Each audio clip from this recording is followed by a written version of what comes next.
5, 4, 1.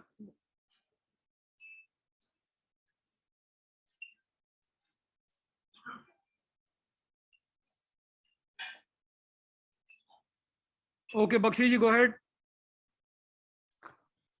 Savadika, good evening, namaste, Sat Sri Akal. This is DK Bakshi from GKPD Thailand chapter. Right now in India, in COVID, I wish I was present at Bangkok personally, but Covaxin approval from WHO stops me to be there. India has crossed 1 billion doses yesterday, which is a hallmark, and India deserves praise for its such a strong vaccination program. However, India is still struggling for the Covaxin approval from WHO, which we all understand why it is not coming. Today, we are physically present in Bangkok, in Soi Yisip Song, Soi 22, Marriott Hotel, as well as on the virtual mode, to together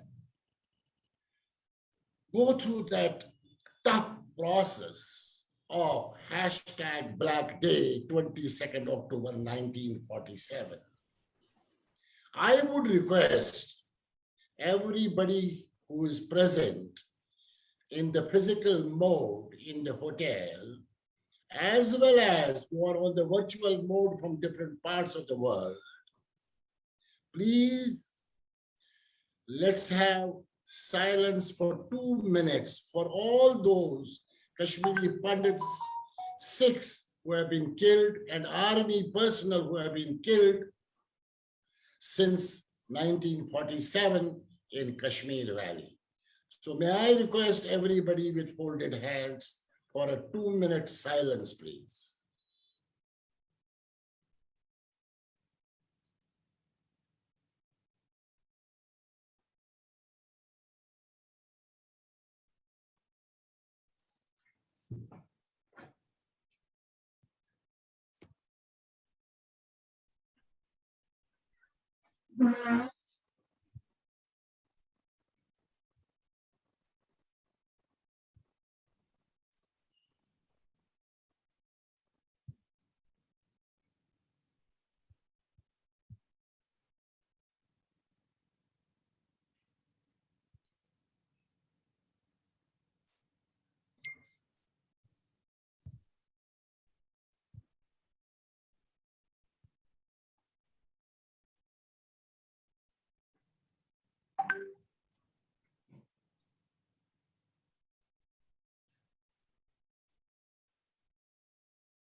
Kapun Mark the Cup, thank you so much.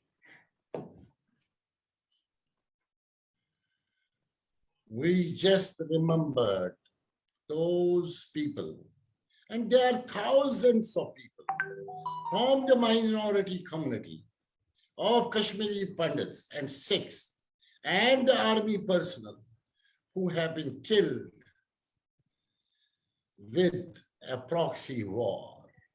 Ladies and gentlemen, today when we are talking about this Black Day, 22nd October 1947, this is the time when Kabalis across the border took to guns, loot, raid, and entered Baramulla with a mission, Gulmarg, and kept killing minorities on the way to capture Kashmir, which they dreamed, which has not been fulfilled to today, and which will never be fulfilled for Pakistan ever in life, because their intentions were totally bad, and Kabalis kept on massacring Kashmiri Pandits and Sikhs all over from Gulmarg, from Baramulla up to Tangmarg.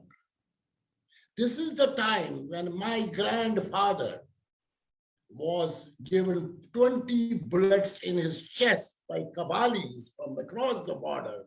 And my father, who was 16-year-old, was watching from the top of the tower along with the family members, and they just saved their life. This is the true story of Bakshi family. And it is not only Bakshi family's story. Every Kashmiri Pandit, every Sikh has a story to share. And this has continuously been happening because in 1990, a major disaster of Kashmir took place, which was exodus of Kashmiri Pandits and Sikhs from Kashmir Valley. And I repeat, it was not only an exodus, it was a genocide, genocide, and genocide. We Kashmiri Pandits are still waiting for getting us that approval that it was a genocide. It is not an exodus. Ladies and gentlemen, Pakistan has always been playing the games of entering Kashmir.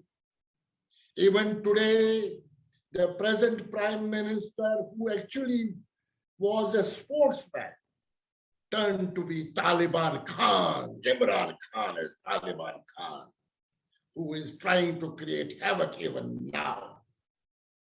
Unfortunately, two families in Kashmir Valley, Muftis and Abdullahs, and they must listen to this, Muftis and Abdullahs are the real culprits of this disaster created by them for the minority community. Remember Taliban Khan, Imran Khan, and Muftis and Abdullahs, Kashmiri Pandits and Sikhs will again go back to the valley one day in safe condition. Ladies and gentlemen, the story of this exodus genocide was not known to people in India and the global world. It's only since 2014, when Prime Minister Modi came to power, this story started unfolding around. And we at Global Kashmiri Pandit Diaspora GKPD have been working as a civil society, talking to the world, to the United Nations, and the people across the world, what this genocide has been. So today, when I am presenting you speakers from USA, UK, Canada, Australia, and India, who are themselves the victims of this genocide. Ladies and gentlemen, this is a very painful day for each Kashmiri Pandit and a Sikh who belongs to that state, and they will narrate their stories. We have less time in hand, but within a short period of time, I would request my fellow Kashmiri Pandits, and of course, we have Kashmiri Pandit available in the audience there in the hotel, as well as we have Mr. Manjeet Singh available as representing Sikh there. Later on, they will also join us, and Khun Satish Saigal will also be talking in Thai. May I request the first speaker, Mr. Jeevan Zitshi. Mr. Jeevan Zitshi lives in California, USA. Mr. Zitshi has written 2 books on Kashmir exodus, and I would request Mr. Jeevan Zitshi to please share his thoughts and the pain and the agony he has been going through. Mr. Zevans, it's 5 a.m. in California. Thank you very much for being here. Over to you, sir. Thank you. Thank you, Mr. Bakshi. And good morning from California. It's indeed a privilege to be sharing this platform with other distinguished speakers representing global Kashmiri Pandit diaspora, GKPD, from across the globe. And thank you again, Mr. Bakshi, for organizing it and moderating this both live and virtual conference today. A spate of recent reprehensible killing of innocents in Srinagar has shocked the entire civilized world. Peace be on the souls of those innocent people. My talk today will briefly delve into the ancient history of Kashmir, the events leading from the first tribal invasion of Pakistan in 1947 till the seventh exodus of Kashmiri Pandits, which was back in 1989-1990. I'm going to read out some excerpts from a chapter on Kashmir, my ancestral home, which can be found in my book, Earth on Trial, Fighting the Visible and Invisible Enemies. This second book was released last year in the month of November.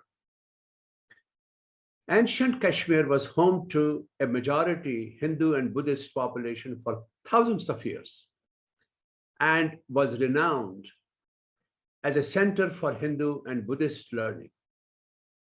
Islamic invaders from Central Asia took control in the 14th century. Under the Islamic rule, Hindus faced periods of persecution, resulting in mass migrations from the region roughly once a century until the late 1700s. In the early 1800s, Sikh rulers controlled the region, followed by a Hindu dynasty from the mid-1800s through 1947. Regarding the independence movement, some Kashmiris say that Kashmir was always independent, as has very correctly been narrated that this is historically incorrect. Kashmir was only independent till 1587, when the last independent ruler, Yusuf Shah Chak, was deposed and exiled by Mughal Emperor Akbar, who incorporated Kashmir into the Mughal Empire. Later, it passed under Afghan, Sikh, and Dogra rule, and ultimately came under the British. Maharaja Hari Singh was only nominally independent, but like other princely states in India, the real ruler of Kashmir was the British, who had their army there.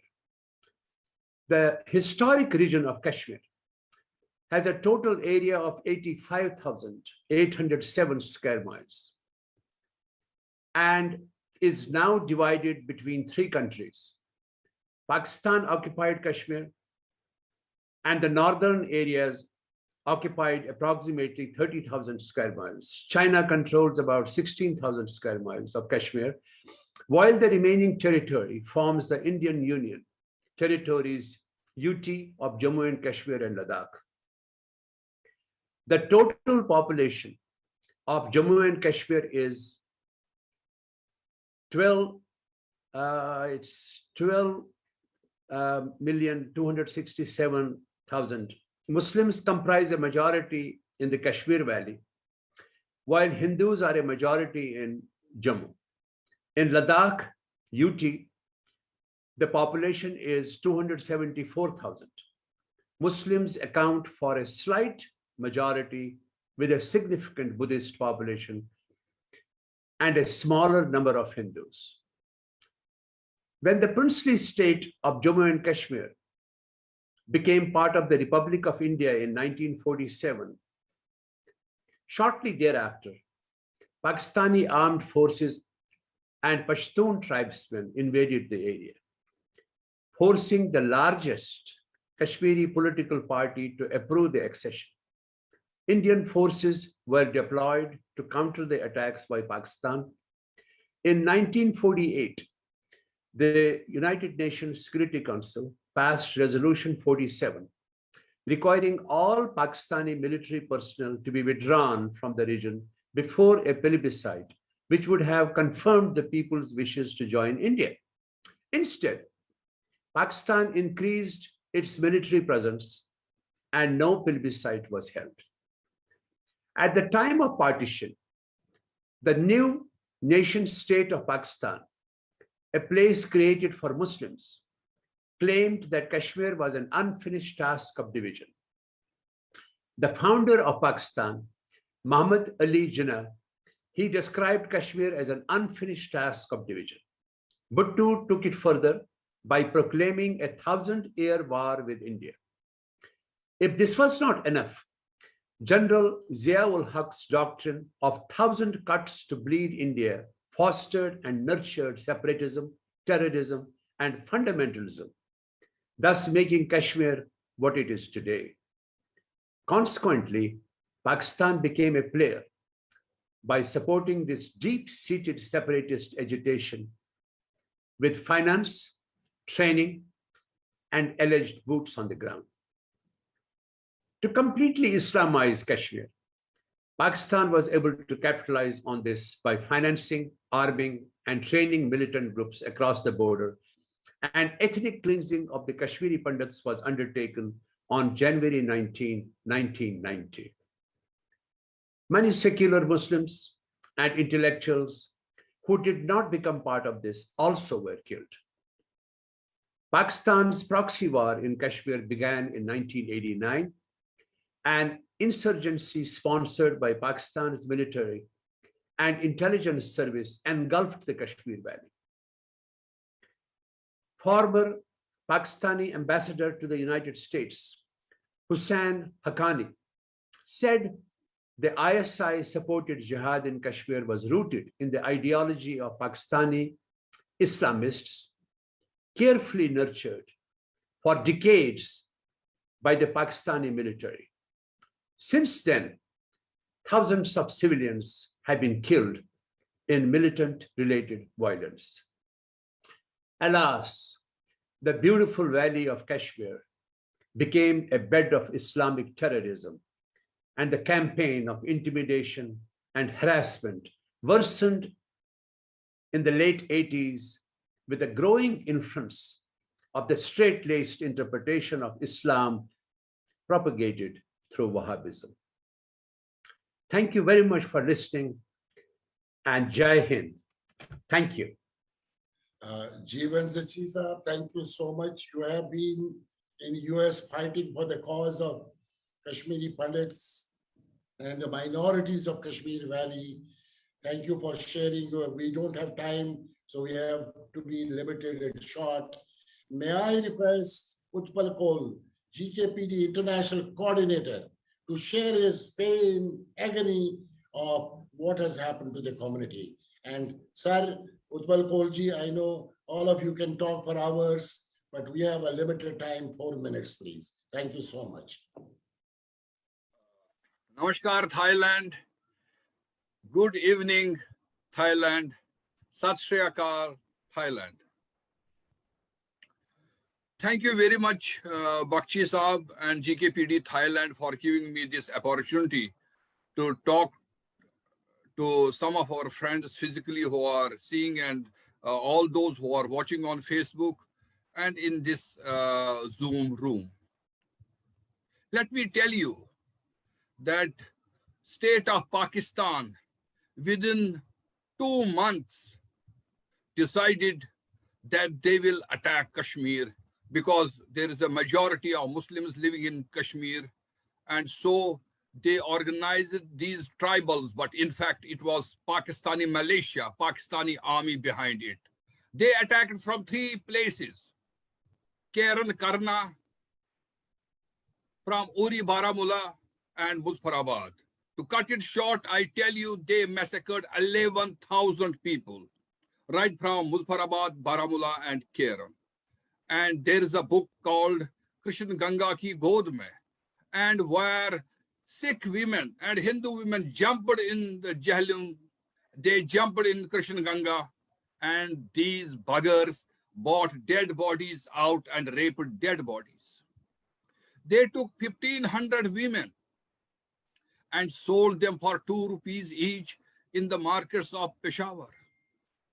So it's a long story. I can narrate it for 1 hour, what happened on 22nd of October. But it may be surprising for all of you when I thank Pakistan. Thank you very much that you attacked, and our brave soldiers defeated you within 2 months. And one of the greatest military operations after World War II was launched by Indian Army when they took big tanks to Zojila Pass. And if we would not have done ceasefire, we could have had Gilgit, Muzaffarabad, Kotli, Bhimber, and also Baltistan, because Indian forces were marching ahead. And within 4 days, Maharaja Hari Singh signed accession treaty with India. So I thank Pakistan. It could have taken 6 months, or it could have taken 1 year or 2 years that Jammu and Kashmir was part of India. And Pakistan made it possible within days. And then again, Pakistan attacked in 1971. They attacked in 65 also, but they were miserably defeated, and Lahore was only 16 kilometers from Indian soldiers. They attacked in 1971, and Indian army changed the history and geography of subcontinent. And I love the number 93,000. It is unique in the world history that these who call themselves as Ghazis, they were not only defeated, they were humiliated when 93,000 put their arms and they were taken in central India as prisoners. It was the goodwill of government of India and Indira Gandhi that we let them go. Otherwise, they could have been rotten here, all these 93,000. But this is the gesture, this is the Indian culture, this is the Indian civilization, how humane we are. Vasudeva Kutumbakam, whole world is one family is our motto. But I, Utpal Kaul, and my family and my community are victims of genocide. And this genocide is lashed by these Pakistani buggers. Pakistan is a failed state. And if we will not declare it now as terrorist state, they may create big mischief. Because they say that we have defeated America with Americans in Afghanistan. They were totally defeated, but what they did, they sent some money, some motivated young men, and arms. Do you know how much arms Pakistan sent to Kashmir? The arms which were used, the amount of arms which were used in World War I, more than that were used in Kashmir for last 32 years. 500,000 AK-47 rifles, 500,000 Kalashnikov guns, explosive materials, rocket launchers. And what happened with this? They are responsible for killing 100,000 Kashmiris, which included Hindus, which included Sikhs, and which included Muslims itself. We must not forget what they did with Sikhs in Sangrampura, what they massacred even children in Vandahama, and how they killed 32 Sikhs in Sangrampura and also in Chhattis Singhpura. And Article 370, abolition of Article 370 and 35A. And it was a great victory for Kashmiris and for all Indians who wanted peace and progress in Kashmir. But it was a big shock for Pakistan because nothing happened. The day Article 370 and 35A was abolished, there was peace and prosperity. And Indian government decided to invest $1 billion in Kashmir. I repeat, $1 billion in Kashmir, and we could have seen 5 million tourists coming. Fruit industry, handicraft industry, and IT industry developing in big way in Kashmir. But Pakistan was not happy with it. Pakistan wanted that they will create a kind of anarchy in Kashmir. There are 1 million Kashmiris. I am also one of them. Hindus, Muslims, Sikhs, Dogras doing their business in the rest of the country in different parts of India. And there were only 300,000 workers, laborers, vendors, working for development of Kashmir, working in the tilling the land, working in the road construction, construction of houses, working in the industry, and helping the economy of Kashmir. But Pakistan played such a trick, killing the most gentleman who never left Kashmir, Mr. Amal Bakhalal Bindru, a person who was giving them medicine and helping them. He was killed at the age of 70. Then such a kind Sikh lady, principal of a school, she was taking privately care of orphan children. Other than the principal of the school, she was taking care of orphan children. She was assassinated and she was only 45. Then they killed a Dogra who was in the same school as teacher. Then they killed a Golgappe wala vendor and a carpenter, a Muslim carpenter from Saharanpur. So they gave message across the spectrum in the society that they killed a Kashmiri Pandit, they killed a Sikh, they killed a Bihari, they killed a Muslim from Saharanpur. But I want to tell the Pakistan, and I want to tell these terrorists, you will be defeated very soon. And we are coming to Kashmir. Now Kashmir, for not only these 3 lakh people, Kashmir is for all Indians.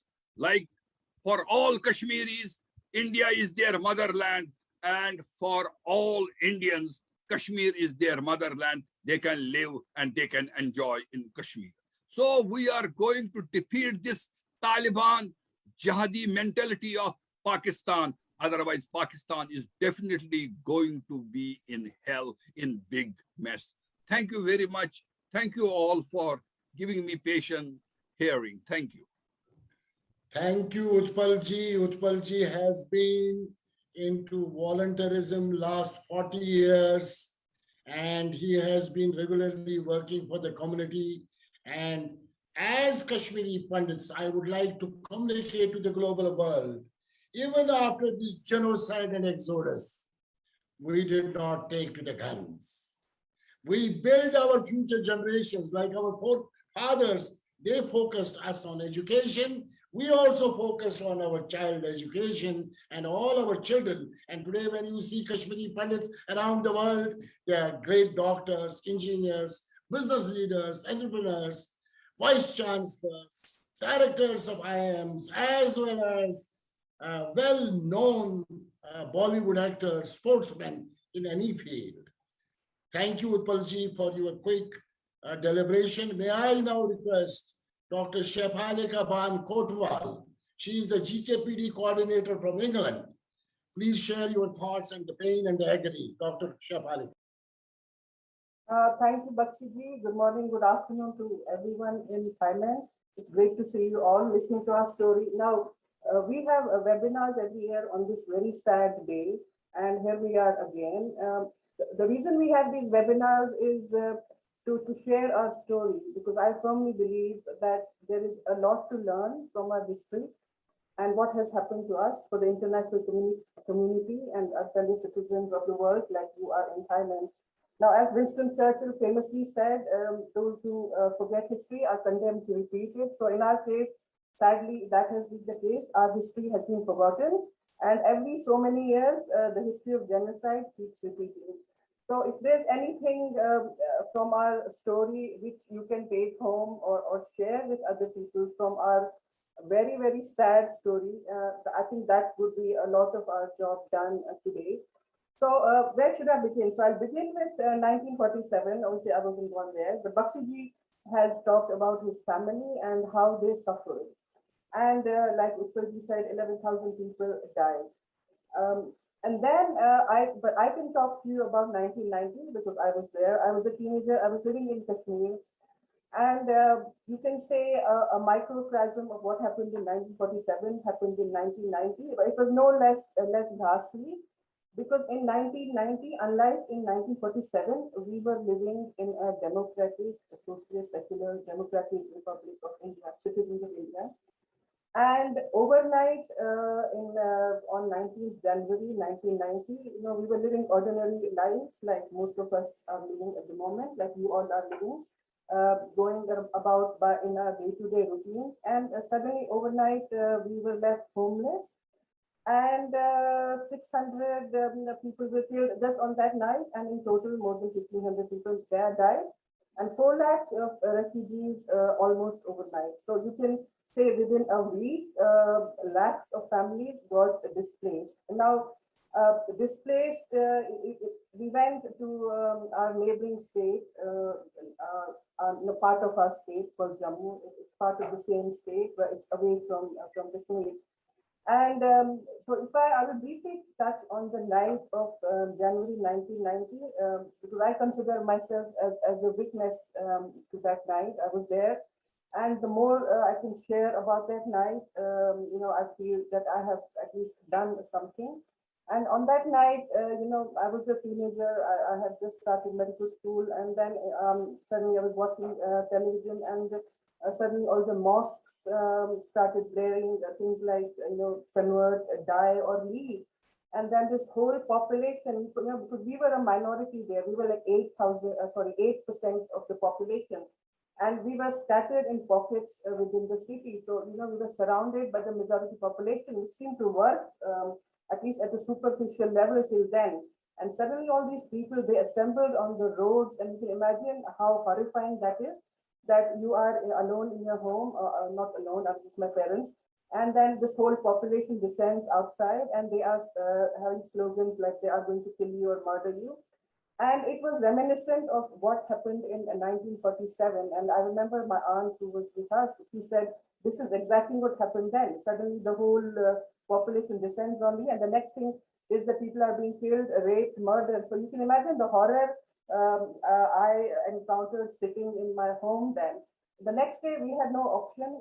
We just left the state because, a lot of people say, why did you leave? You should have fought. But what do you fight with? We are a very peace-loving citizen. I'm very proud to say that, that we are a very proud, peace-loving citizens of the world.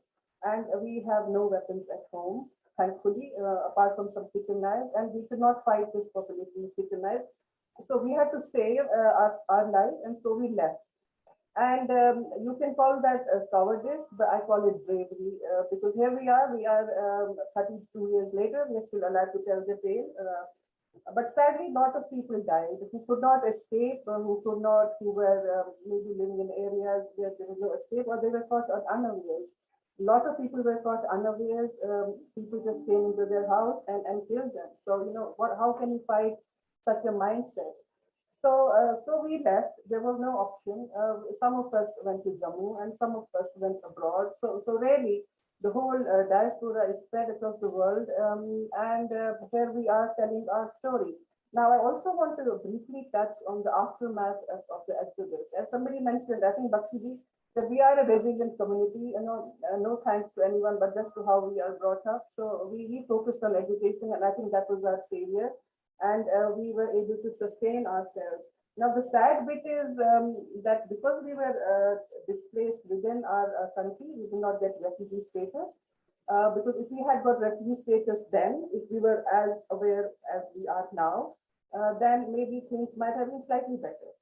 But we were displaced within the country, so we did get the refugee status, and so we had to really work our way upwards from scratch, from living in slums in very, very deprived areas. In Kashmir, we all had reasonably good average middle class lives with houses and jobs and everything. And now we were on the road. We had no jobs, no houses, no money. So we had literally start from point zero of studying under lamp posts on the streets, and then working our way upward, which thankfully most of us have done, but a lot of people are still in refugee camps in Jammu. If any of you are interested, we can show you the pictures that 32 years later, people are still living in camps. Now, like I said, I will touch a bit on the aftermath of the exodus, which is really something I'm quite unhappy about because not much work has been done on the aftermath, because a lot of people not just lost their lives, but became victims of things like snake bites and dengue. And some of these illnesses were unheard of because we were living in temperate climates. And then suddenly we are thrown into very, very hot tropic climates. So things like malaria, dengue, and illnesses like tuberculosis were unheard of in Kashmir. And now suddenly we are in this place where these things are endemic. So that was, and then 800 people died because of these illnesses within 10 years. So you can add that to the figure of 1600, and you can imagine how many people died. And also lots of psychiatric illnesses. I'm a psychiatrist myself, and I feel really sad that nothing was done. Nothing was done for the psychiatric aftermath of the exodus. And a lot of our people are suffering even today. So PTSD, things like depression are still rampant in our communities. Nothing was picked up, and people are suffering 30 years later. And I will stop at that because it's a very, very long story. I don't want to go into details because there are other speakers more eminent or more knowledgeable than me. I'm not a historian. I can just tell you my story, and I hope there are some learning points in it. Thank you, Bakshi Sahab, for organizing this, and great to see you all in Thailand. Thank you. Thank you, Dr. Shafalika Ban. And it has been really painful for Kashmiri pundits and Sikhs that continuously last 3 decades, we are still waiting to go back to our Matrabhumi, our hometown where we are born. We wish to go back, and we have a couple of years back in 2019, 370, as Utpal Kolji said, and 35A gone. Lot of investment from Government of India into Kashmir, and we were ready to get into businesses there. We were ready to set up business schools there. We were ready to set up a lot of facilities there. Unfortunately, again, those vested interested people, and especially the 2 families of Kashmir who are still trying to destroy that cord and, stop Kashmiri Pandits and Sikhs to be back to normal in their home country. This is the saddest part. Other day we had Junaid Matu Sahab, the mayor of Srinagar, and you must listen to this great person. He is a Muslim. He is a mayor of Srinagar. And Mr. Junaid Matu could really say straight how these 2 families have stopped the growth of Kashmir. And every Kashmiri Muslim is looking for the growth today. Unfortunately, they are being stopped under the kind leadership of one and only Taliban Khan, Imran Khan. Ladies and gentlemen, I have to move forward. May I request Ash Rana. Ash Rana is the GKPD coordinator from Brisbane, Australia, to share his thoughts, please. Swadika to everyone in Thailand. Namaste and Sat Sri Akal to everyone. I am Ash Rana, as Bakshiji pointed out. Bakshiji, first of all, thank you for organizing this. I think this is the first event in the last 2 years, which is a physical and virtual combination. So thank you for that, along with the team based out of Thailand. Now, a lot of things have been said by the speakers till now. Now, I do not want to repeat everything. I will just give you some pointers. Before the 14th century, Kashmir, Jammu and Kashmir as a state was a Hindu, Buddhist and Sikh state. It was only in 14th century that Muslims came into picture. Now, before that, it was purely a Hindu, Sanatan Dharmi state. Now, everything changed after that. I would like to share some stories from my school days.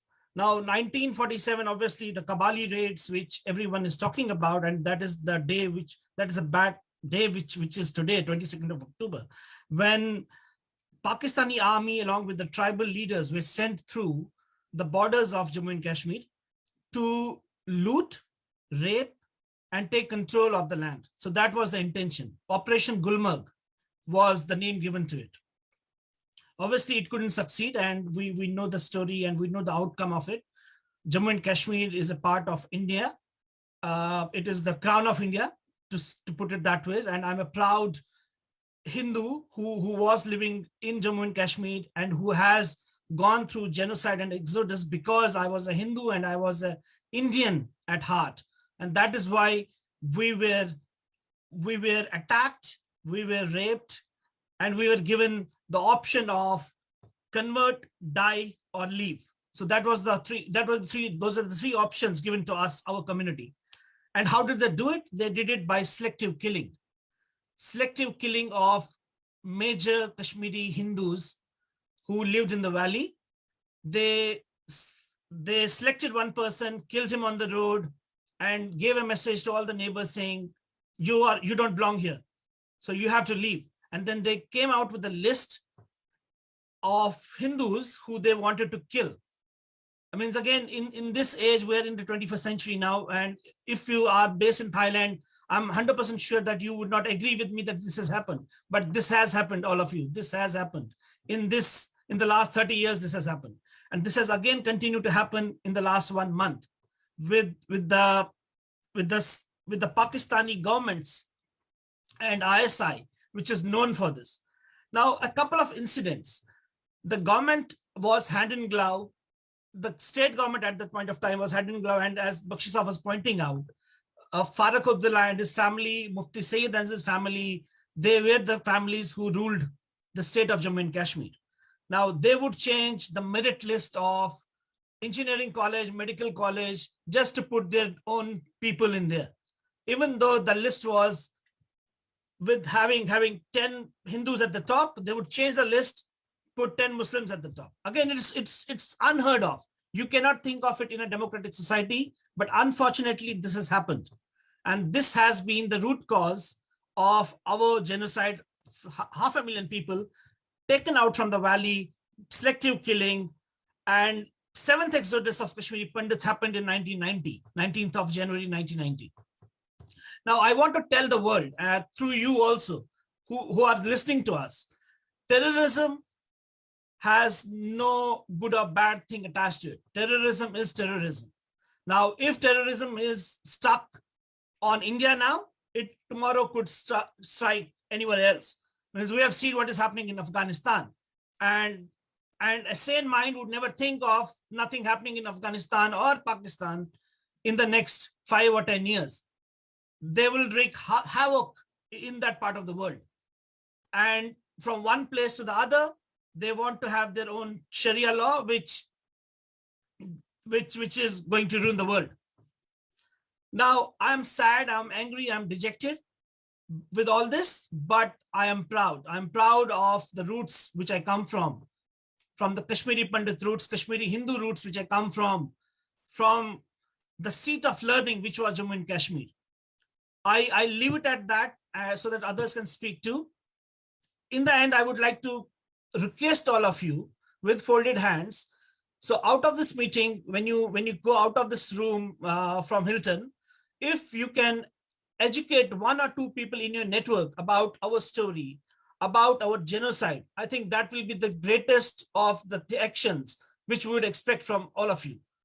With that in my mind, thanks a ton, everyone. Thank you, Ash Rana, a great volunteer. Ladies and gentlemen, all those speakers who are right now speaking on behalf of GKPD, they are great professionals. They are great professionals around the world, and they have made an impact in the professional capability only because of education.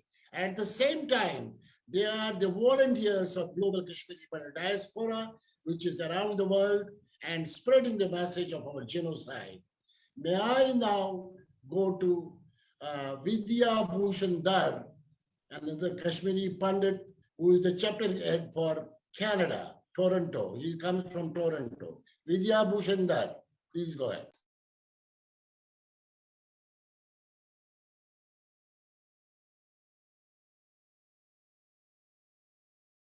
Vidya, please unmute yourself. Am I audible now? Namaskar and Swadikap to all my Thai friends who gave us this platform to look back into the time and remember those who lost their lives on today's day 74 years ago to the evil plans of just delivered rogue nation. Bakshiji, thank you so much for giving me this opportunity. Friends, India and Indians all over the world observe 22nd October as Black Day to mark the 1947 invasion of Jammu and Kashmir by Pakistani raiders, supported by the army. Yes, friends, Pakistan, a newborn, forcibly delivered nation, still drenched in its amniotic fluids and just severed umbilical cord, still hanging, a rogue nation was born, which invaded Kashmir on October 22nd, 1947. Codenamed Operation Gulmarg, members of Pakistani armed forces under the command of Major Khurshid Anwar attacked Kashmir with the aim of total annihilation of non-Muslims in the region. Pakistani journalist Zahid Chaudhry in his book writes that between October 22nd and October 25th, Pakistani forces and invaders murdered 5,000 people and kidnapped 1,600 women belonging to a minority community. They looted the riches of Kashmir, raped the women, killed the men, and left a trail of destruction all around.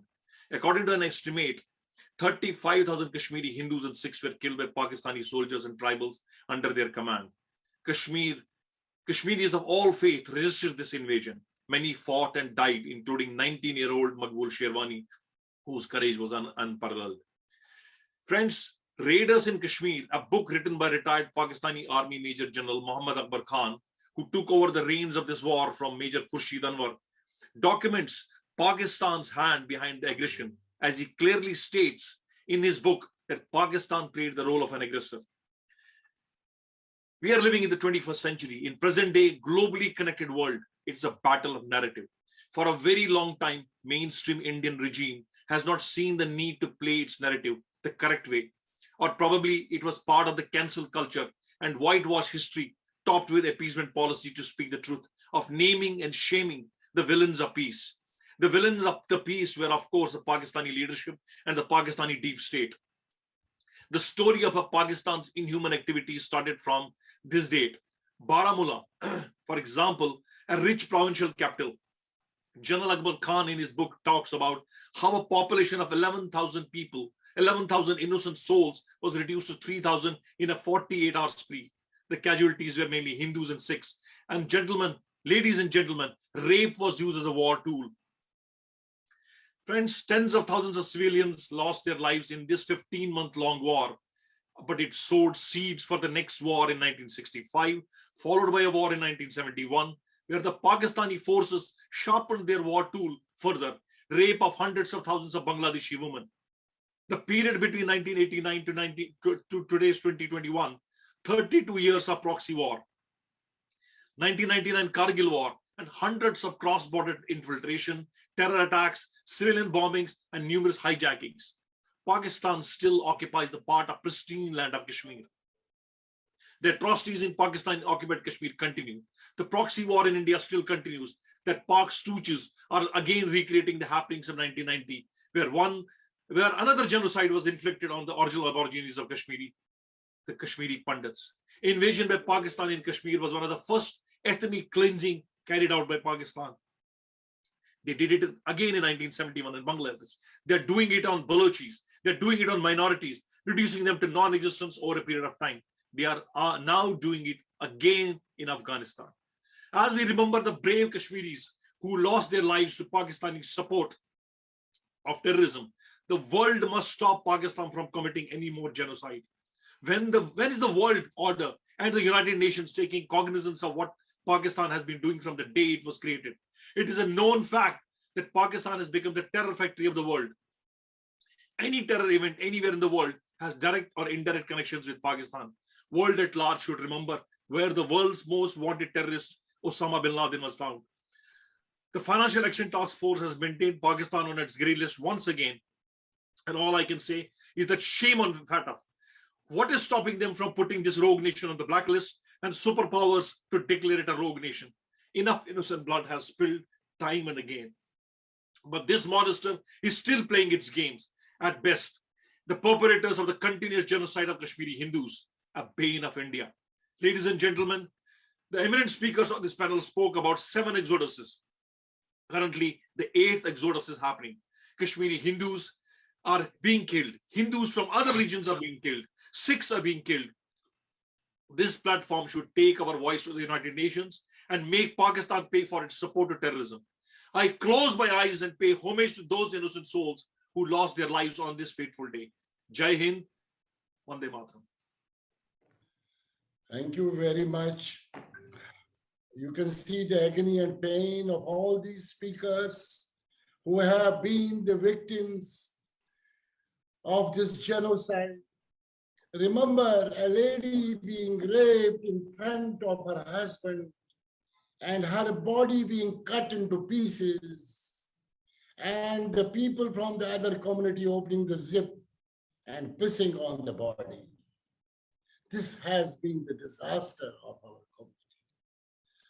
When you remember this, when you hear about such stories, as I said, each minority has a story to share.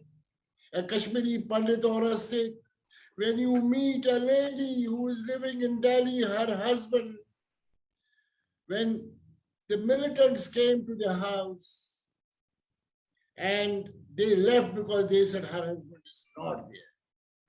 But the neighborhood said, no, he is there at the top attic, and he went into a drum of rice and he was given bullets into the drum itself, and he was murdered into the rice, bucket. And his wife was asked to cook that rice and eat it. This has been the process of disaster, genocide. When my fellow colleagues are asking and requesting United Nations to declare genocide, we are waiting for this. We are certainly grateful to Government of India. Since 2014, at least the message of our genocide, the exodus, which was under the carpet, at least got known to people.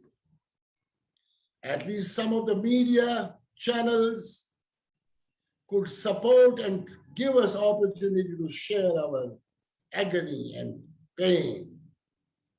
And of course, now social media is quite active.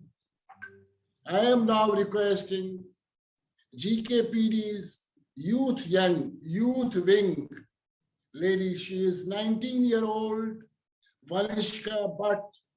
Vanshrika is 19-year-old, she has never gone to Kashmir. She has never visited her hometown. She belongs to the DNA she is carrying in the body, the blood she is carrying from the Kashmir Valley. And she has never seen Kashmir Valley. Same is the case, my children have never seen Kashmir Valley. May I request Vanshrika to share her thoughts and agony and what she knows about Kashmir. Over to Vanshrika. Namaskar to all. A very warm good evening from India to everyone present here. My name is Vanshrika Bhatt, and as said by Bakshi sir, I am 19 years old and a student of University of Delhi. I was born in Jammu but brought up by my parents in Ghaziabad, Uttar Pradesh. So basically I was born after Exodus, and it's a very unfortunate thing for me that I haven't been to my homeland, my Kashmir yet. I personally haven't experienced or seen the migration and ethnic cleansing of our community way back in 90s, but I have heard about the same from my parents, my grandparents, and other elderly family members who have been the witnesses of the tragic time period. It gives me immense pain and fills me up with tears and sorrow while saying that things haven't changed yet in the valley. Things are the same. Decades and decades have passed away, but the actual residents of the valley, the Kashmiri Pandits, the Hindus, are still living outside their homeland with this sorrow as well as a fear of not being able to return safely and respectfully to their homeland and live there like before. I haven't been to Kashmir, but that doesn't mean that I'm not connected to it. Maybe not physically, but emotionally, I'm totally hitched up with my homeland. I still remember my father saying that how he used to get terrified when he was very young, when in jeeps with AK-47 and other ammunitions with them, those vicious terrorists would roam around outside with mics in their hands and shouting that "Redu Galiu ya Chaliu," which means convert, die, or leave. I also remember my grandmother telling me that while migrating from the valley during those tense days, how she used to not wear her bindi in order to not come in target just for being a Kashmiri Pandit woman. I mean, there are tons of such horrifying incidents which have happened to lakhs of Kashmiri Pandits. And me being a young Kashmiri Pandit, it gives me chills down my spine. If I, who hasn't been to Kashmir yet, feels and thinks that, yes, one day we will live in our homeland safely and securely, then I think every single Kashmiri Pandit should feel and think the same way. The fire of returning back to Kashmir should always and always be alive in our hearts, no matter what we are doing right now or in which part of the world we are settled now. I believe it is our generation and the coming generations who have this responsibility to keep this agenda as well as this passionate fire for our community and the perseverance of its rich heritage and culture alive. And this thought of mine, this very thought of mine, always, every day motivates me to be there in my Kashmir. Thank you so much for listening me. And thank you so much, Bakshi sir, for having me today here and letting me share my feelings with you all, the feelings of a young Kashmiri Pandit with everyone. Thank you so much for listening me. Namaskar, Vande Mataram, Bharat Mata Ki Jai. Vanshika is our youth coordinator for GKPD International. And I wish, Vanshika, you soon go to Kashmir and live there. And I can see your pain from your fathers, your parents and grandfathers and grandparents. Now let me go to the physical people present in the audience at Marriott Soy Song, Soy 22 Sukhumvit. May I request Rohit Khacharov, a Kashmiri Pandit living in Bangkok last 7 years. Please come to the dais. He is also, his family has also gone through pain. Please share your thoughts. Mr. Rohit Khacharov, please come to the dais, please. Rohit Khacharov, sir? Yes, sir.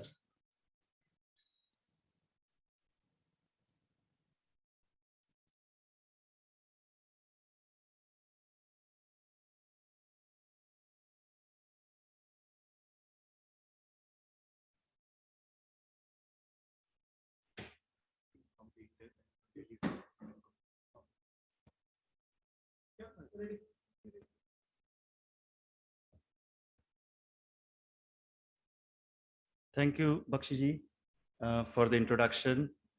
Namaskar, Swadikab. Good evening, Sat Sri Akal to everyone. Good afternoon to people in Europe. Good morning to people in America. My name is Rohit Khacharov. I am a Kashmiri Pandit.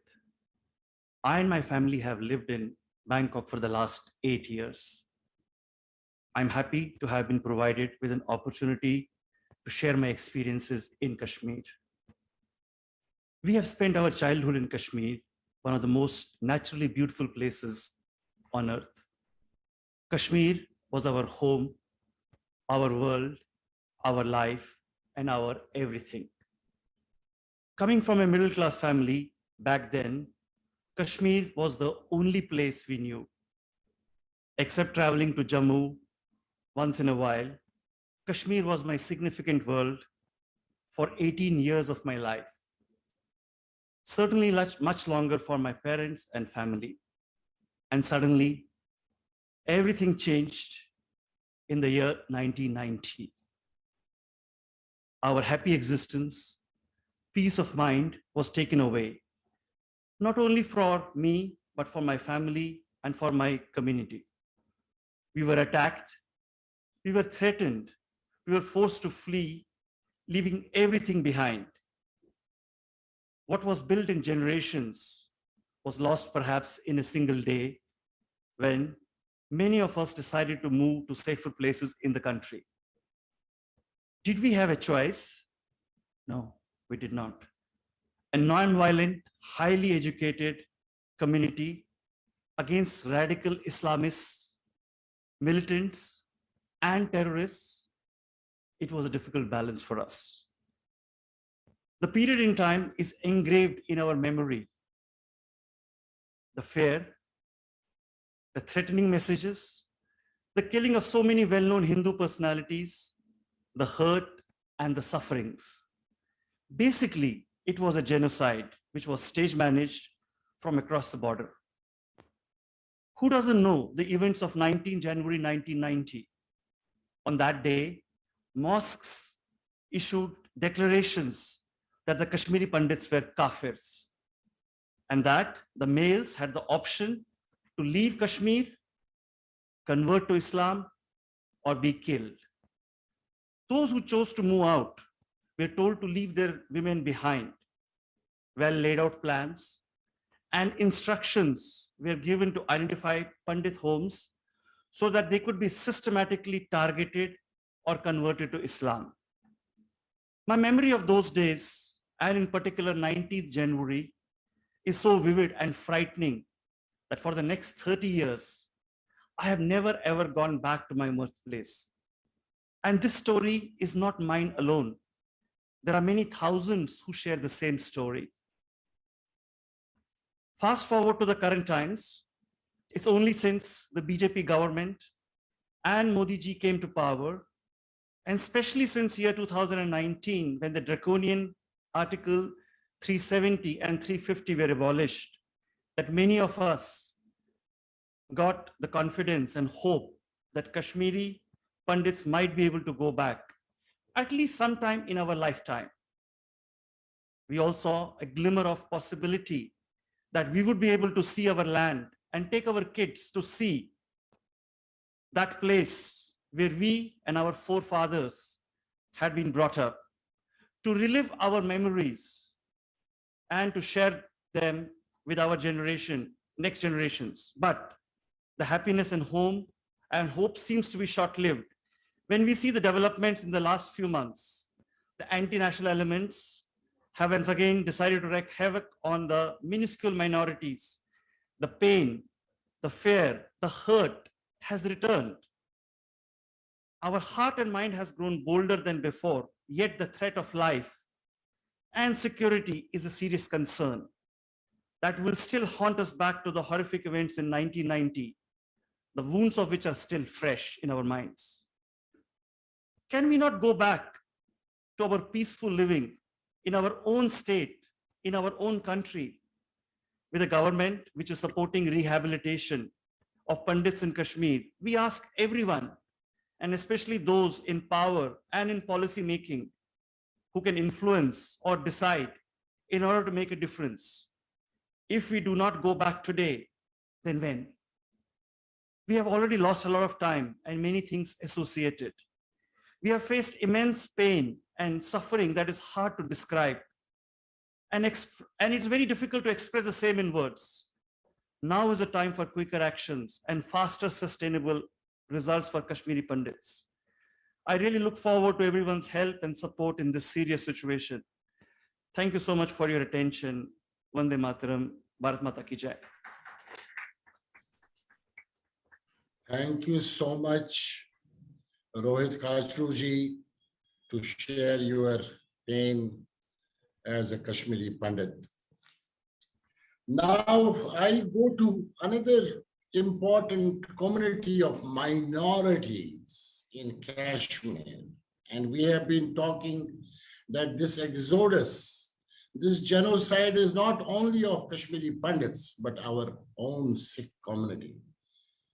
I am now requesting Sardar Manjeet Singh ji, past president of our Gurdwara, Pohorat, Bangkok, who represents the Sikh community of Thailand, to please come to the dais. Sardar Manjeet Singh Saab, sir, please come to the dais. And I am really thankful to you that you decided to be here, and over to you, sir. Waheguru Ji Ka Khalsa, Waheguru Ji Ki Fateh. Sawasdee Krap. I am as a representative of the Sikh community in Thailand. After hearing all of the speakers, I come to the very conclusion that our Guruji, the ninth Guru of the Sikh, had decided rightly to protect the Kashmiri Pandits, because our Guruji never ever asked us to betray the truth. If you follow the path of the truth, you need not to be scared of anyone. If, as you told, the Pakistanis are sponsoring all this terrorism, I have heard a number of times. My father has been telling me about the agony and distress during the partition. I just understand how dreadful, how treacherous it was that.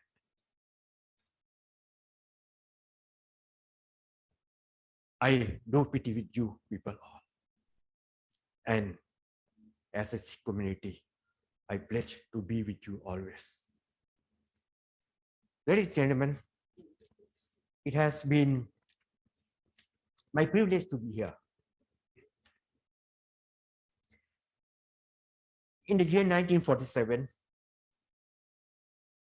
Kashmiri Pandit as well as Sikh become the victims of terrorism, vandalism, and atrocities. Our people were brutally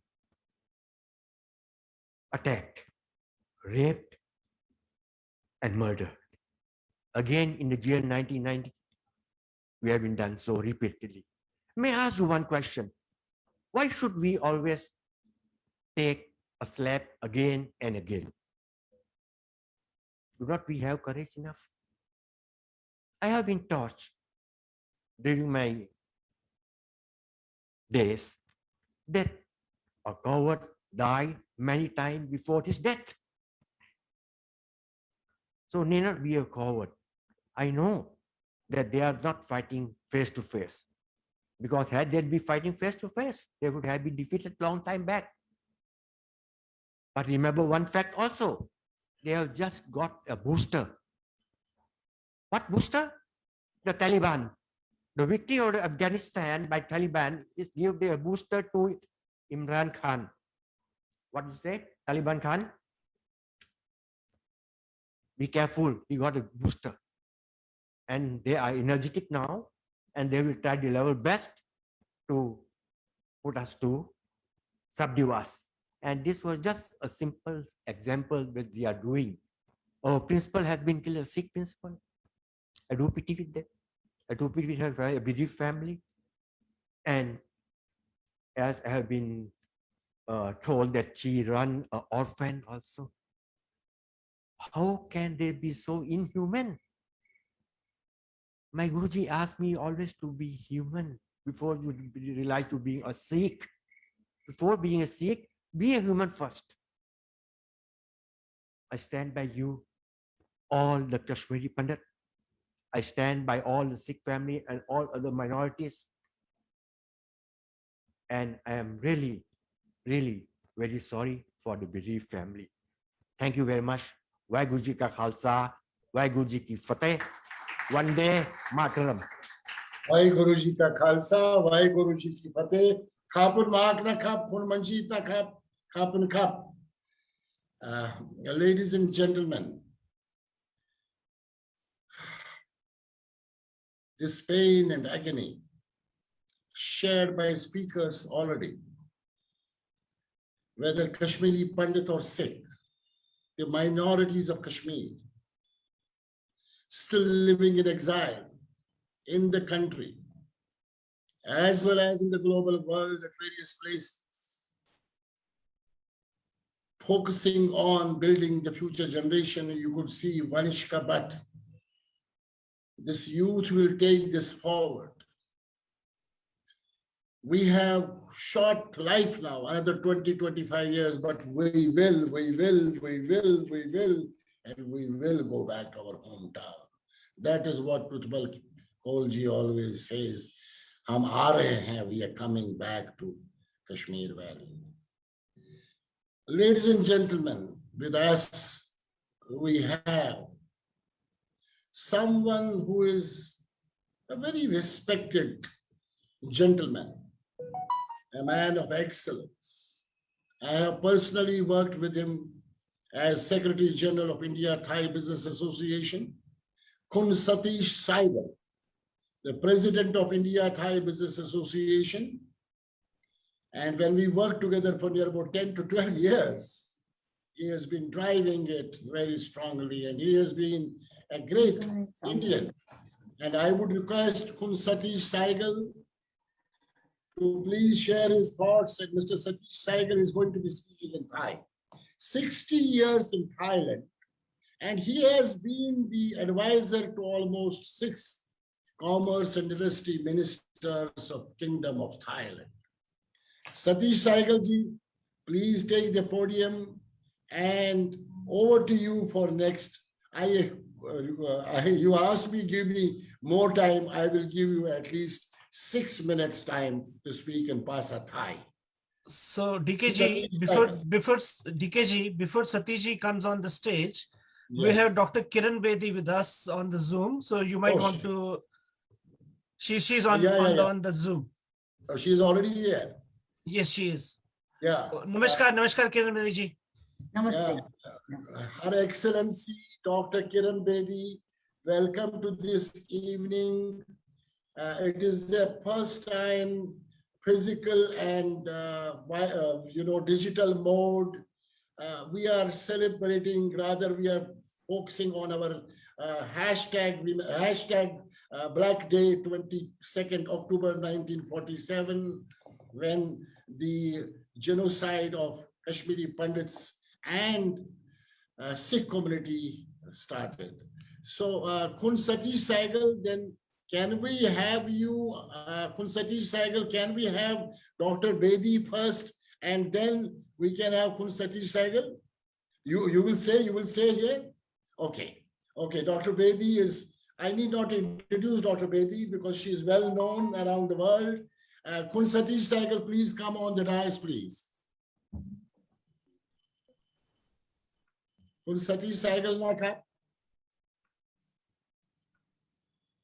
As I said, he is the only Indian in Thailand who has been the advisor to ministers of commerce and industries, 6 ministers of commerce and industry. He is the Indian who actually distributed 1 million pictures of our great king of Thailand around the country.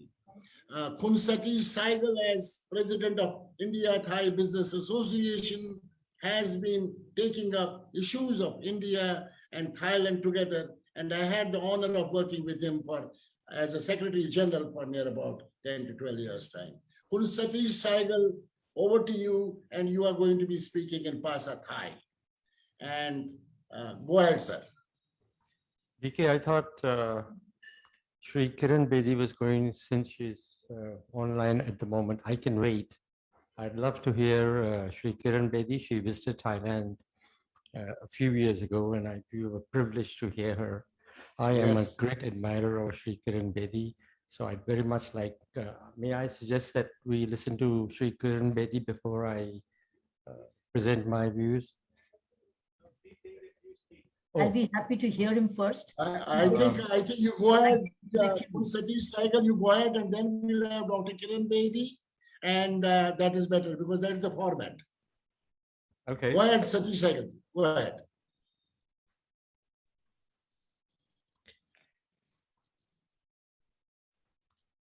Ladies and gentlemen, before I try and sum up what has been deliberated this evening, I'd like to first of all thank my very dear friend DK Bakshi,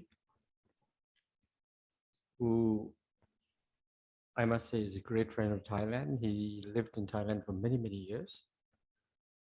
And while he was the secretary of the India Thai Business Association, DK did a fantastic job developing the bilateral relations between the two countries.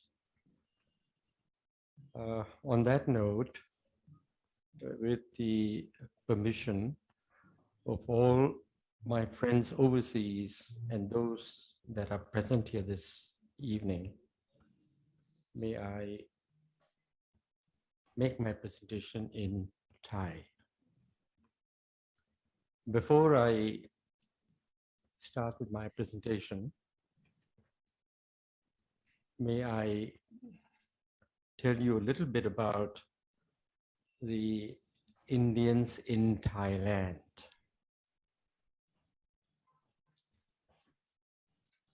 Whereas the Kashmiri Pandits went through a very difficult period, I must say that we Indians who migrated to Thailand from the year 1880, we were very fortunate that we as refugees were accepted by the magnanimous people of Thailand. We have lived in peace in this country for over 100 years. We are grateful to His Majesty the King, Rama the Ninth, Rama the 10th, and we owe to the people of this country. We enjoy all privileges. Our children born in Thailand speak the language. We have assimilated into the Thai society. We thank the Thai people. We thank the Thai government, and we are grateful indeed to the royalty of Thailand. ท่านผู้มีเกียรติที่รักและเคารพครับก็ผมมีความรู้สึกเศร้าที่ได้มีโอกาสมาแสดงความคิดเกี่ยวกับพ่อแม่พี่น้องชาวแคชเมียร์เขาใช้คำว่าบัณฑิต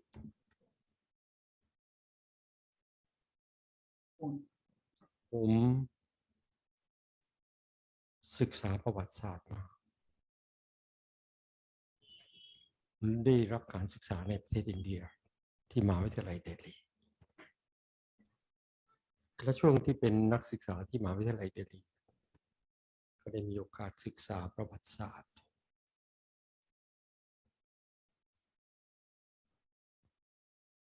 ชาวแคชเมียร์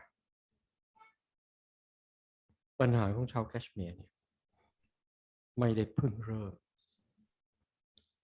ตั้งแต่สมัยที่มุกุลปกครองประเทศอินเดียมีกษัตริย์องค์หนึ่งชื่อออรังเซบตั้งแต่ออรังเซบเข้ามาปกครองประเทศอินเดียมีการทำลายเผ่าพันธุ์ทั่วประเทศแต่กลุ่มที่โดนทรมานมากที่สุดก็คือพ่อแม่พี่น้องชาวแคชเมียร์ที่นับถือศาสนาฮินดูแคชเมียร์เคยเป็นรัฐที่มีชาวฮินดูเป็นสัดส่วนใหญ่แต่ได้มีการบังคับให้เปลี่ยนศาสนาจนกระทั่งวันนี้มีแค่ประมาณ 3% ของประชากรในรัฐแคชเมียร์กับยัมมูที่นับถือศาสนาฮินดูแต่สิ่งที่ผมอยากจะชี้แจงให้ท่านทั้งหลายได้รับทราบก็คือสิ่งที่ท่านได้รับฟังจากท่านวิทยากร8ท่านก็ผมจะพยายามสรุป ความรู้สึกของแต่ละท่านเริ่มตั้งแต่คุณบักชีได้เล่าประวัติของประเทศอินเดียที่ได้รับเอกราชหลังจากเป็นทาสของอังกฤษมา200 ปีในปี 1947 ก็น่าจะรับได้ว่าที่เขาใช้คำว่าอินเดียเลยผมไม่อยากจะใช้คำว่าอินเดียนะครับชื่อของเราก็คือภารตะอินเดียนี่เป็นชื่อที่อังกฤษเรียกพวกเราแต่ชื่อเดิมของเราก็คือภารตะในปี 1947 มีการแบ่งแยกประเทศที่เคยเรียกว่าอินเดียมาเป็นอินเดียและปากีสถานการแยกประเทศก็แยกโดยคำนึงถึงศาสนาปากีสถานก็กลับมาเป็นประเทศที่มีชาวมุสลิมเป็นส่วนใหญ่นะครับแต่ในมุมกลับกันภารตะไม่เคยประกาศว่าอินเดียเป็นบ้านของชาวฮินดูผมมีความจำเป็นต้องเล่าให้ท่านทั้งหลายได้รับทราบนะครับแต่ทั้งนี้ทั้งนั้นในปี 1948 ก็มีปัญหาที่พวกท่านทั้งหลายได้ฟังจากท่านวิทยากรที่ได้กล่าวถึงสิ่งที่ท่านได้พบสิ่งที่ท่านได้เห็นและสิ่งที่เกิดขึ้นกับท่านในปี 1948 ประเทศปากีสถานได้นำทหารและกลุ่มจากส่วนหรือภาคต่างๆจากปากีสถานเข้ามาพยายามที่จะยึดรัฐแคชเมียร์ในปี 1948 สหประชาชาติเข้ามาไกล่เกลี่ยเริ่มจากให้มีการ ceasefire ให้หยุดนะครับก็ปรากฏว่ามี ceasefire เกิดขึ้นโดยที่ตั้งแต่ปี 1948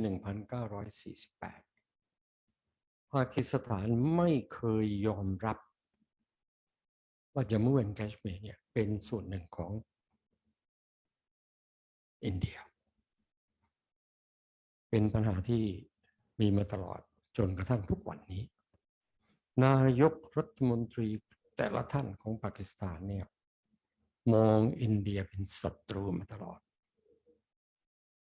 และทำทุกขนวิธีทางที่จะส่งผู้ก่อการร้ายในทุกรูปแบบเข้าไป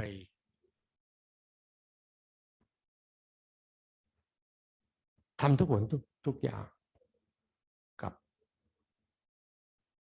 ประชากรส่วนน้อยเราใช้คำว่า minority ก็คือ Kashmiri Pandits ท่านได้รับฟังจากท่านวิทยากรว่าได้มีการล้างเผ่าพันธุ์เป็นเรื่องจริงครับเป็นจำนวนหมื่นที่เสียชีวิตอพยพไม่เหมือนพวกเรานะครับที่อพยพจากภารตะมาอาศัยแผ่นดินไทยอยู่คนกลุ่มนี้ได้โดนขู่ได้ฆ่าสุภาพสตรีโดนทำนะครับวันนี้พ่อแม่พี่น้องโดยเฉพาะแคชมีรี Brahmins หรือที่เราใช้คำว่า Kashmiri Pandits อยากจะกลับบ้านอยากจะกลับถิ่นที่เขาเคยบรรพบุรุษเขาเคยอาศัยอยู่ผมเคยคุยกับหลายท่านรัฐบาลใต้การปกครองของนายกโมดีก็ได้มีการกระทำหลายอย่างที่จะคืนสิทธิพื้นฐานของพวกท่านทั้งหลายฉะไหนท่านยังไม่กลับคำตอบที่ผมได้รับท่านยังกลัวท่านไม่กล้าเพราะชาวมุสลิมซึ่งประกอบด้วย 97% ของรัฐนี้ยังมีอคติกับคนกลุ่มที่เคยอาศัยแผ่นดินนี้อยู่นะครับมีบางประเด็นที่วิทยากรบางท่านได้พูดถึงกระบบขออนุญาตที่จะขยายสักนิดหนึ่งนะครับ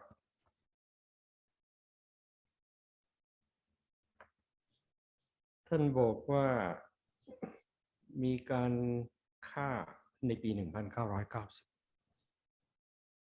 จริงๆการฆ่าเนี่ยมันไม่ใช่เพิ่งเกิดขึ้นในปี 1990 นะครับมีมาตลอดตั้งแต่ปี 1948 แต่ช่วงปี 1990 เนี่ยเป็นช่วงที่เขาใช้คำว่า mass exodus โดนบังคับโดนขู่โดนฆ่าจนกระทั่งคนกลุ่มนี้ไม่มีทางเลือกทิ้งบ้านทิ้งเมืองภายใน24 ชั่วโมงท่านไม่สามารถเอาอะไรทั้งสิ้นเนี่ยขึ้นรถที่ไหนได้ท่านก็ไปขึ้นรถไฟท่านก็ไปบางคนนี่เดินเป็นร้อยกิโลก็จะหาพาหนะที่อพยพนะครับเป็นเรื่องที่น่าเศร้านะครับ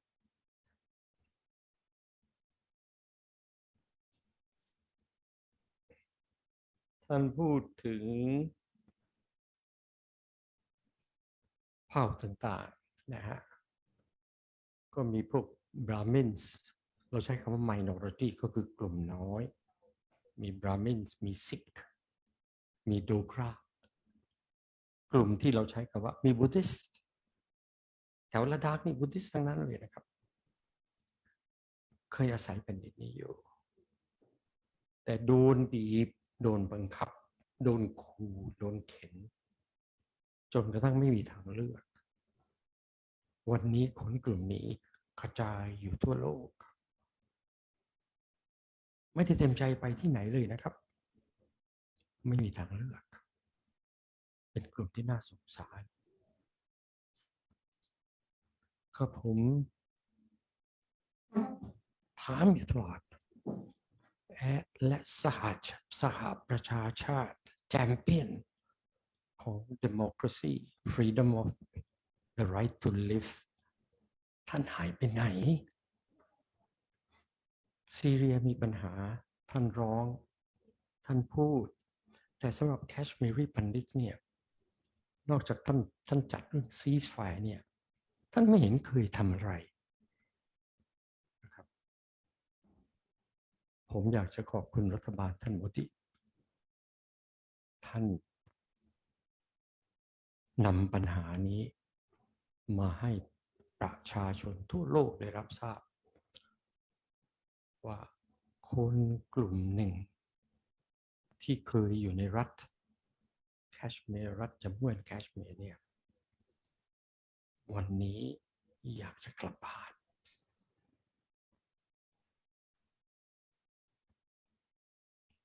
ผมอยากจะเห็นคนกลุ่มนี้ได้มีโอกาสกลับไปที่บ้านท่านทิ้งทุกอย่างไว้ช่วงที่มีการแบ่งแยกระหว่างอินเดียกับปากีสถานครอบครัวของผมเนี่ยมาจากปากีสถานผมเกิดใน Undivided India เหมือนกันครับพวกเรา ช่วงนั้นอพยพแต่ครอบครัวของผมอพยพจากอินเดียมาประเทศไทยนะครับแต่ญาติพี่น้องของผมจำนวนไม่น้อยอพยพจากอินเดียไปที่อพยพจากปากีสถานไปประเทศอินเดีย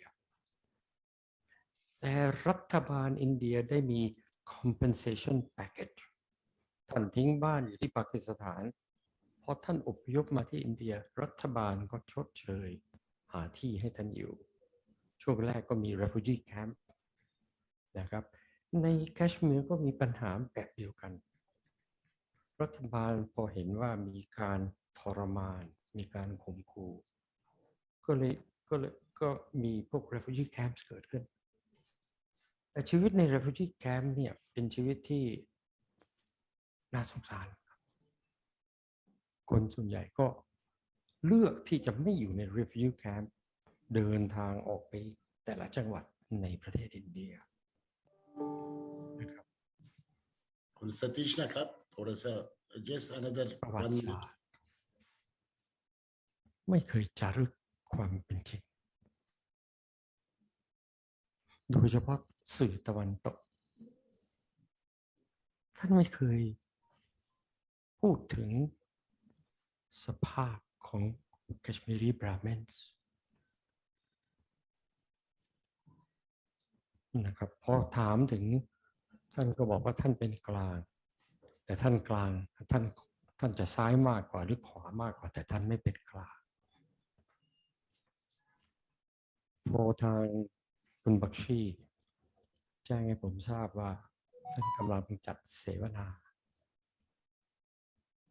แล้วถามผมว่าผมพร้อมไหมผมบอกท่านทันทีว่าผมเองเนี่ยเคยสมัยที่ผมเป็นนักศึกษาอยู่ที่ประเทศอินเดียได้เห็นความเจ็บปวดของ Kashmiri Brahmins ผมอยากจะมีส่วนในการกระจายความรู้ความจริงให้กับโลกนี้ได้ทราบว่าคนกลุ่มนี้ได้ทรมานได้มีความทุกข์แล้ววันนี้ Kashmiri Brahmins อยากจะกลับไปถิ่นที่อยู่ของเขา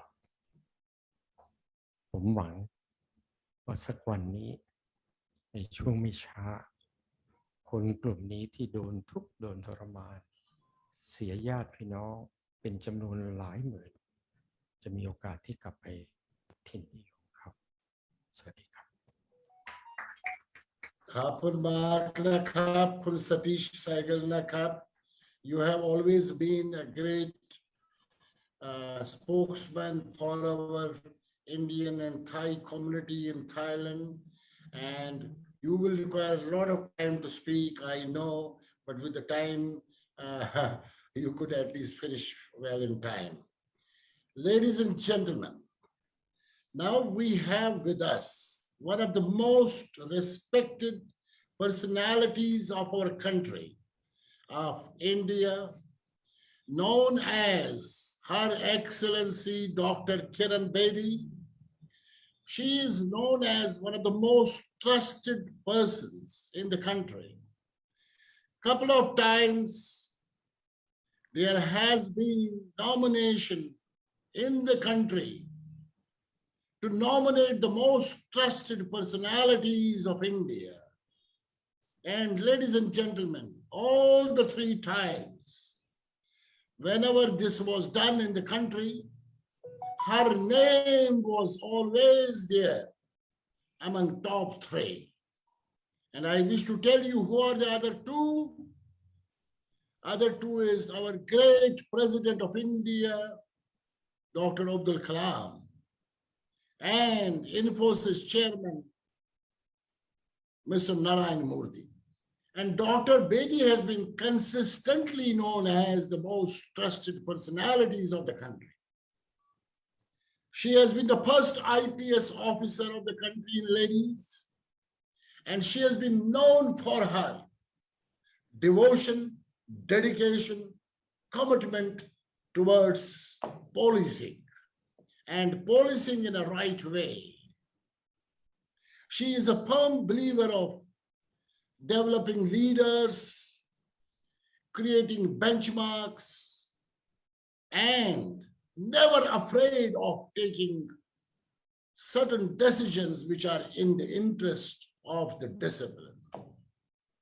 People called her Crane Bedi when she had that kind of galore and the guts, even to challan the car of Prime Minister Indira Gandhi because it was not parked properly, and she put up a crane and picked it up. And the next day the headlines came, Crane Bedi. And the people in the police force used to get shit scared of her. And when you watch her movie called, which is made by an Australian, Yes, Madam, Sir. Earlier she was called as a girl, then she became Madam, and finally she became Sir. And this gentleman from Australia has made this movie called Yes, Madam, Sir, because then people started calling her Sir. Her colleagues in the police force wanted her 200 feet down the ground because they were shit scared of Kiran Bedi ma'am coming and taking the charge. I have had personal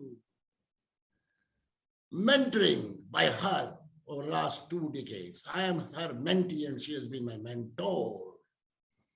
And whatever contribution she has done to my life and to my family, I can never forget. Whatever you see me today, there's some piece of Kiran Bedi ma'am in my DNA.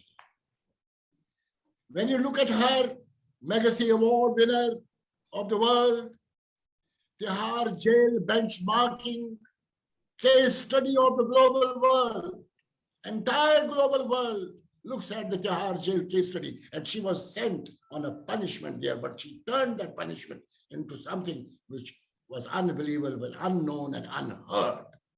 Wherever she went, highly disciplined person, highly dedicated to the cause, and policing, she says, is serving the citizens.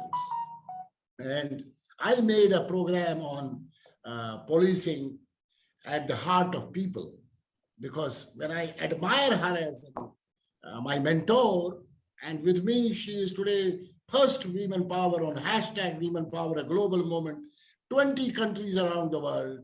She is such a passionate person that April 2020, she said, DK Bakshi, please make it a global movement. And today, I proudly say this movement is in 20 countries around the world, only because of Dr. Kiran Bedi. She has been driving now Jyoti Foundation, where I am mentoring, and she is doing school, K-Bad school. And she has been a regular visitor to Bangkok, Thailand. And that's where Kun Satish Saigal, last time I met her at India-Thai Chamber of Commerce. And whenever we call her to Bangkok, our seats, we have to put another 100 seats into the room, and people still stand. That is the power of this powerful women of excellence, women of substance. And this evening, I have requested her to be with us on a solidarity message. And over to you, Dr. Kiran Bedi, ma'am.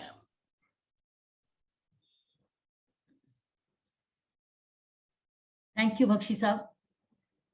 You know, I'm here on your invitation, and your inspiration, your passion, your commitment, your missionary zeal, and your very deep hurt. Because every time I've met you, for somehow or the other reason, the hurt came writ large on your face. You've not been able to heal. I've had the privilege of meeting your family also, your mother, and many members of the family. You are representatives in many ways of that beautiful part of India. It's called the Indian Switzerland. It is so beautiful. And good times I've had the occasion to visit Kashmir, Srinagar, and others for camps. In fact, as NCC camps for my army attachments. That's where we went. It was most beautiful. And when I remember when I used to fly over that place, and having had an occasion to visit Switzerland, I saw that this is my better than nowhere else. It's the most beautiful part of the world. We've trekked it as students. I wish God had taken special care of this heaven on earth. I'm sure it will happen one day, sooner or later, with all your dedication and commitment and passion, that you get your homes back. The Kashmiri Pandits and my Sikh brethren get their homes back. One day, all this evil has to stop. एक दिन कहता है एक दिन अंत का होता है, तो अंत का दिन जरूर आएगा. वो कब आएगा, कैसे आएगा, that only Nostradamus can predict. But अगर हम लगे रहेंगे जिस तरीके से इस वक्त लगे हैं, एक ना एक दिन बदलाव जरूर आएगा. So let's hope and pray that comes soon. Now, I have read, I've seen your YouTube channel. I've seen what you expressed in that YouTube channel. So it was a very graphic. It was very horrific, very graphic. And you see, I'm also from Amritsar. You saw Kashmir. I'm aware of what happened on the border of Amritsar when the partition happened. India has had through partition has been exceedingly, while we fought through non-violence movement, but partition actually took a very heavy toll on India. The division of Bengal, the partition on the Punjab side, and the horrific things which happened in Kashmir. So it's been at a very heavy cost. This partition, this independence has not come, it has come at a very heavy price of different regions of this country. And the partition wounds in Punjab, and you see the Milkha Singh story. Could he ever forget it? Even till the time he was so high in age, he couldn't forget what happened. And his movie becomes now a visual, it's a living legend now that we can always feel it and hear it and see it. So I want to thank the global Kashmiri Pandit diaspora of GKPD Thailand for organizing this. And I know you're steering it and your friends in Thailand are. Let me recognize with great respect the presence of Mr. Jeevan Zutshi, the GKPD coordinator of US and California, Mr. Utpal Kaul, GKPD international coordinator, Dr. Vanshrika Bhatt Kotwal, GKPD coordinator UK, Mr. Ash Raina, GKPD coordinator Australia, Mr. Vidya Bhushan Dhar, GKPD coordinator Canada, Mrs. Vanshrika, GKPD youth wing, and Mr. Satish Sehgal. Thank you for remembering me, Mr. Sehgal, for your kind words. I wish things were, COVID actually took away another tone and that all our traveling got affected. Had it been normal years, perhaps you could have come to Pondicherry if I were when I was there, or I could have traveled. But anyway, but thank God we're all out of COVID, and India is proudly celebrating. It's the 100 crore vaccination country's largest billion people having been vaccinated. So it's one of the largest vaccinated country in this world. And the credit goes to every Indian, as our Honorable Prime Minister said, starting with his leadership, his visionary, his foresight, his capability of bringing teams together and getting things done and providing the resources. 100 people being vaccinated, 100,000 vaccinated, 100 crore vaccinated, and also free of cost. The country paid for a single vaccination, and one of the vaccine, two. One is, of course, jointly, the one is being created in India. So it's a proud day, very proud day for all of us Indians and Indians anywhere in the world. Sehgal Sahab, I have these few ideas to give you without going back to the agony and the tragedy. I have pinned down a few points. What is that I can contribute? Number one, I was thinking, if it isn't existing already, that work on a documentation, because something like your YouTube channel tells us, let this be made anywhere. It doesn't matter whether you do it here in India or overseas. We need the documentation for easy history. So easy history means a documentation. It means a slideshow.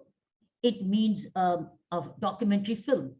So if these documentary, the truth based on evidence, let the documents of Raja Hari Singh signing be made available easily. You click and it comes, but through a documentation. Then what happened in the immediate independence attack, when it was Srinagar was attacked and Srinagar was saved, and the other part of India of your portion was very badly affected. So I'm for documentation. Whatever the documentation, it should be clicked. Now, if it's existing, update it, make it from a student-friendly point of view, common person's friendly point of view, languages also, so the world over can see what you're telling. Let it be seen today on the YouTube channels. It's like a whole channel. So, Bakshi Sahab, aise hain kafi sare? Do they exist? I have a lot of it, and in fact, Kashmir Files is a movie made by Vijay Agnihotri as well as Pallavi Joshi. Right now, it is being shown in America. They are right now in USA, and they will be moving to other parts of the world. And Kashmir Files is going to be one of a powerful documentary of Kashmiri Pandit exodus. It is being made. That means it's being made. Yes, movie has been made already. It is being shown in US right now. Why not why not available for world over for seeing? Yeah, it will be now available. It is being shown in US, UK, and other parts of the world, and it will be available to the global world. So that means it's yet to make it global. It's yet to be global. It's yet to be global. So Kiranji, it is a phase-wise. It's a phase-wise premiere. Phase-wise premiere happening from US, and it's going to be global. All right. And till then, why not have a very good voiceover slideshow? Yeah, we do have. We did last year in COVID. We did a big event, Kashmir. The Kashmir Festival. On the Kashmir Festival, wherein we shared with the global world. And there was, I think Shafalika can tell me and Ash can tell me, I think there are about 2 million people around the world watched our this Kashmir story of entire 1 month, every day in the evening. That's also available on this thing. And do we click YouTube Kashmir channel? Can we have it? Yes, we are in the process of creating that. What you saw was my YouTube, where a couple of things on 370 article, 35A removal, as well as last year Exodus, this 22nd October was done. Shafalika ji, you want to talk about the excuse me, by Bakshi Sahab, Kashmir File is available. It was with I Am Buddha, with Agnihotri. It was GKPD and I Am Buddha. There are 30 episodes, and all aspects are, we have made all aspects, 30 aspects. It was 1 month show. And then there is a lot of material, but we have to systemize it. And about Kashmir File, that will be released on 19th of January here in all over India. It is now in America, it will go to Europe, and then on 19th, it will be a big show all over India. I think that's the occasion which is awaited. And I think we've lost so many years doing this. This is something there are many things have already been done. There are nearly 500 books have been published on Kashmir exodus and about Kashmiri Pandit and our situation, our genocide. Lot of material, lot of interviews, but we have to systemize it. We have to make it system, as you said, that there should be a one click and everything should be available. We have lot of material and with evidence. Okay. So, Mr. Kaul, this is exactly what I was talking about, that this is something which should be made available. Now, this could be a student edition. Let the youth understand, and it could be in all languages, including Urdu. It is in 3 languages till now. It is in English, it is in Hindi, and it is in Kashmiri. Yeah, we have many. Maybe we have nearly 200 to 300 YouTube videos with us, but we will have to make it in a system. Yeah, I think that's a great suggestion from Dr. Bedi. We need to consolidate and tell the world. Yes, Dr. Bedi, please go ahead. Then I need something like this on Kashmir. Yes. I want these freedom fighters of Kashmir. Yes, ma'am. I will be meeting and talking to you and discussing this. Sure. So, ऐसी भी किताब बनानी है. We need to have the talented people. In fact, this is called work with Amar Chitra Katha. Yes. Yeah. Work with them and come up with such like stories. Yes, ma'am. Those who bring and then the illustrious pundits of Kashmiri pundits of India. Why not? Yes, You ma'am. see, We the will. key today, understanding the problem, changing let people understand, let people read, understand and grasp it, and then speak for you or speak for a cause. Okay. But if you don't know the cause, then they'll be quiet because they may go wrong. They're afraid कि मैं गलत नहीं बोल दूं, ठीक मेरी बात। गलती नहीं हो जाए. But अगर मैंने इसको पढ़ लिया तो मैं कहूंगी मैंने ये पढ़ा. So that's what I'm saying. Amar Chitra Katha could be your partners. Yes. I'm We very will, much I interested, will be meeting you personally. I will get Utpalji also with me. Let's move ahead. Yes, you're right, ma'am. We take your point very seriously. Thank you very much for your this point. Yes, No, ma'am. I'm Please, only, ma'am. देखो मुझे जब भी बुलाते हो तो गलती करते हो because homework मिल जाता है. हाँ, बिल्कुल बिल्कुल। Their homework. I salute you, ma'am. Yes, ma'am. So it's about Yes, a ma'am. documentary film. It's about a slideshow. Yes. It's about these kinds of kathas ma'am. where anybody can read in 15 minutes. Yes, ma'am. This book of India's valiant women. Yes, I released it about 3 months ago of Amar Chitra Katha. Yes, Valiant ma'am. women. Yes, ma'am. You can Yes, have ma'am. valiant Kashmiri Pandits. Yes, You ma'am. can have valiant Bakshi family in this. What you talked about your grandfather. I Yes, think ma'am. so many things can be part of this history. Unless Yes. you have this available Yes, ma'am. easily, we are dealing in ignorance. Yes, Or ma'am. we're talking about listening to each other, but we're not. Yes. We are wondering, have I got the right thing? So I think dissemination of this is my second Yes. suggestion. Yes, ma'am. Then third is, of course, make children books with Amar Chitra Katha. That was it. Fourth was what I said: heroes history, work with Amar Chitra. So heroes. Yes, Then ma'am. comes fifth. My fifth suggestion is that we have NGOs support to families in skill development for unit-wise. It's like NGOs outside Kashmir. Yes, ma'am. But all NGOs, each NGO, somewhere or the other, skill development may adopt a family. Yes, ma'am. So families which are looking for skill, which economic increases informal economy of Kashmir. Yes, ma'am. Let's not leave any family poor. Yes, ma'am.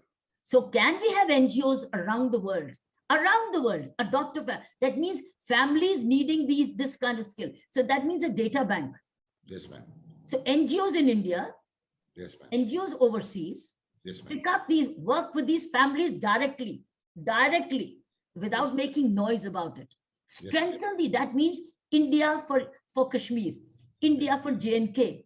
Yes, So ma'am. India for people particularly affected in the border areas, work one-to-one on families so that they are skilled, whether they are in plantation, whether they are in craft, whether they are in carpet weaving, whether they are in agriculture, whether they're in farming. Yes. We need to have an earning member in every single family. That means they are not dependent on the law and order. They will generate their own wealth. They're not poor. Yes, In fact, ma'am. Kashmir is not poor. It's said Kashmir, there's enough there. But we need to skill these men and women and even educate. So can NGOs be linked with Kashmir? NGOs outside Kashmir Yes, ma'am. adopting families. Yes, ma'am. Yes, ma'am. The audience in their room is listening to you with complete thought, and they are listening very strongly what your ideas are. The audience comes from Thai community, Thai Indian community, and Indian expatriates. They are passionately looking at you and taking these thoughts very No, strongly. I'm only looking at immediate solutions. And while India as a government, India as a nation takes on the hostility on its neighbors, with its neighbors or around the neighbors. While that is another part, what we as ordinary citizens can do, I'm only looking at that. Yes, ma'am. So therefore, NGOs playing their own roles and adopt it. So maybe you can adopt a Kashmiri family or support a family or don't support a family. It's like Kashmiri families, your friends. It's like twining. In twining, we've already done twining. Our Prime Minister's done twining. Yes. He's got his twining program. Every state is twining with another state for exchange of students going to each other for tourism, for cultural exchange. Like Pondicherry is twining with Lakshadweep. So Lakshadweep students, etc., they are joining. They are coming to Pondicherry, and Pondicherry students are going. It's an student exchange program. Yes, ma'am. So We are they doing a have lot of work. they have a We are Hindi doing- program. Naam mujhe bhul gaya is waqt. We So do we a lot of could work- programs. This even during the COVID, we picked up. We did along with the I Am Buddha Foundation and Anupam Kher, we did a big concert wherein we picked up money and we are helping those who lost their parents during the COVID. So it's a huge money we picked up and we are taking care of those children whose parents have been lost. So we do that, and that's also happening. There are a lot of things. I think we will have to share with you what all has been done till now. But then your ideas are brilliant, just brilliant, man. I'm sorry, I have very little knowledge about this. All I Yes, know ma'am. as a police officer, what's been happening there. Yes, ma'am. And Yes, I know the possible reasons. And the Yes. biggest reason, which has come from my police colleagues, has Yes, been yes. corruption. I know, ma'am. All these years, if we had not had corruption in the system, we wouldn't have been this far. Yes. It's been the easiest vested interest, how they were looting everything, which is the way we were pumping in money, but the money was being looted. I know about that. I know it from the terrorist angle, where my colleagues have been sharing. And the crux was corruption. Corruption. Yes, you are right. And corruption and remember, the fish rots from the head. Top. It was always the head, which was rotting. All these years, the heads were rotten heads. That is Which what has happened. actually, that is what has led. So where you are controlling corruption now, where you're controlling diversion and leakages, and when you started to look at the controlling of the finance, which is oxygen is finance, that is when when it started to get throttled. But it took us so long to reach that. Till then, huge amount of damage had happened. So that is, I'm not talking about that. I'm only talking about what can we do in the given circumstances. And last but not least is economic strength. How do we, as Indians outside, see the biggest fight for any enemy outside is your internal strength. And that's the economic power. India, if once it becomes, now that's the biggest threat to the neighborhood, is economic power. If India becomes a strong economic power, which it is moving towards a 5 trillion economy, once we keep moving towards the way we are digitizing, the way we are reinvesting, the kind of policies which are being announced every second day. Today, I'm amazed every second day, the way the whole defense production, the way the defense production has the kind of disinvestments which are happening in this. Himself in such a way that he and the country is interlinked with growth and progress. So I think this is my last and finally, my appeal to everybody is, when it comes to Kashmir, every Indian, be it a political party or be it of any interest, it should be one Kashmir. It's love Kashmir. It's safety for Kashmir. It's a revival of Kashmir. It's happiness for Kashmir. It's prosperity for Kashmir. They talk indoors. Differences of opinion, we talked indoors. But apne ghar ko ki chadar, apne kapdon ko mat bathao bahar. If you love your body, why would you go naked? If you love your body, why will you go naked? Go inside and handle, but don't show it to the world that look, this is what's happening. So I think that's another requirement, is one voice when it comes to dealing with Kashmir, because there are still vested interests which will be. So these are my few thoughts I thought I would suggest. As you know, I have a limited knowledge about the insides of this. You are the affected. I've been a witness and observer. And as a cop, yes, getting to know what's happening to my colleagues there who come and go and when we exchange programs. So thank you once again, Bakshi Saab, for giving me this opportunity and giving my very common views and sharing them with the group and the diaspora. Thank you, ma'am. Please stay back for a few minutes. And thank you, ma'am, for your wisdom, for your words, which you gave us some suggestions.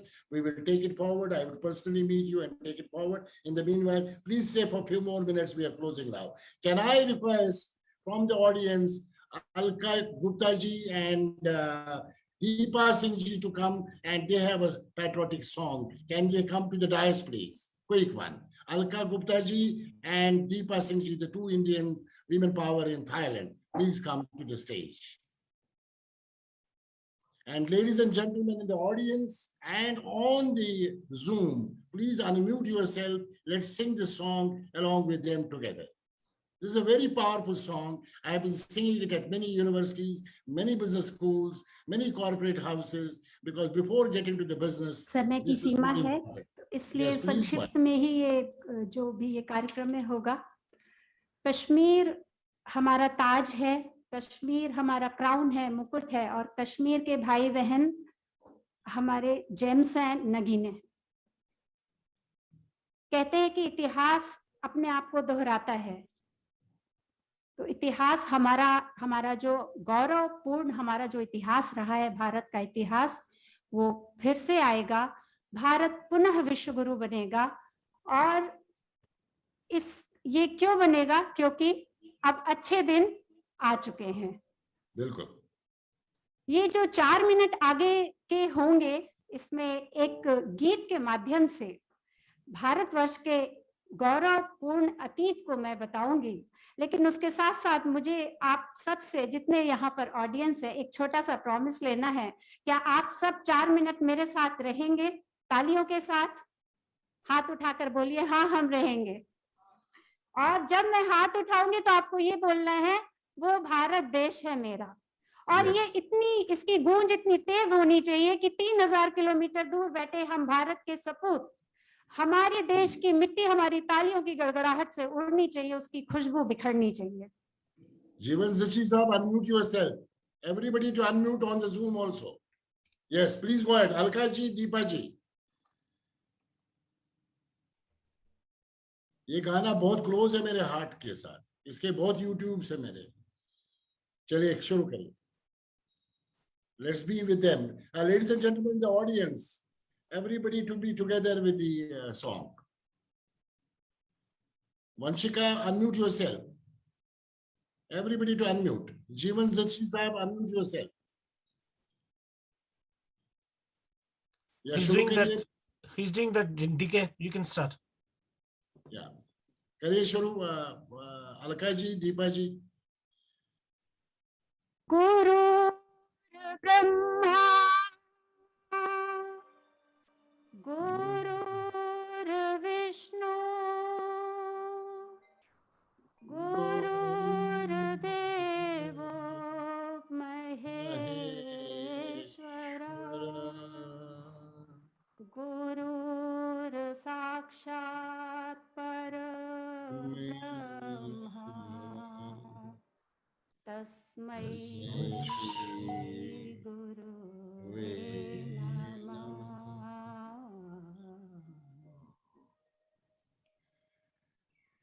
जहाँ डाल डाल पर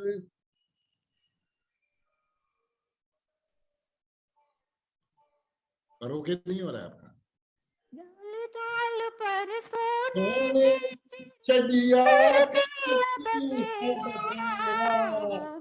वो भारत देश है मेरा, वो भारत देश है मेरा। जहाँ डाल डाल पर सोने चिड़िया है बसेरा, वो भारत देश है मेरा, वो भारत देश है। अहिंसा और का पद लगता मेरा, वो भारत देश है मेरा, वो भारत देश है मेरा। जय भारती, जय भारती। आपका करो के लिए चल रहा है शायद।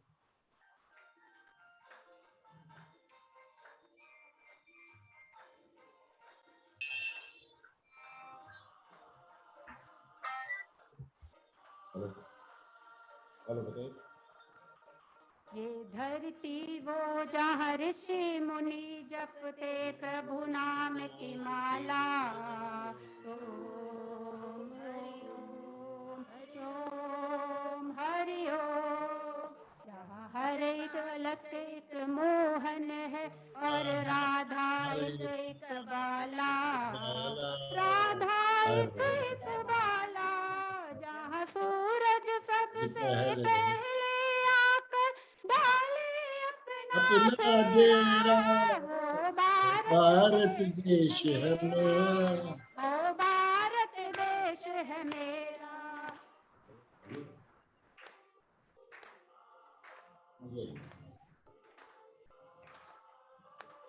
अच्छा ठीक है, मैं बात कर रहा हूँ।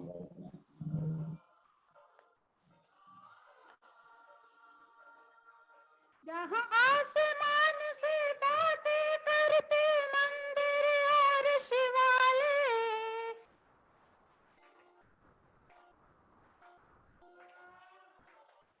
किसी नगर और किसी द्वार पर कोई न ताला डाले, कोई न ताला डाले, और प्रेम की बंसी जहाँ बजाता आए शाम सवेरा, वो भारत देश है मेरा, वो भारत देश है मेरा।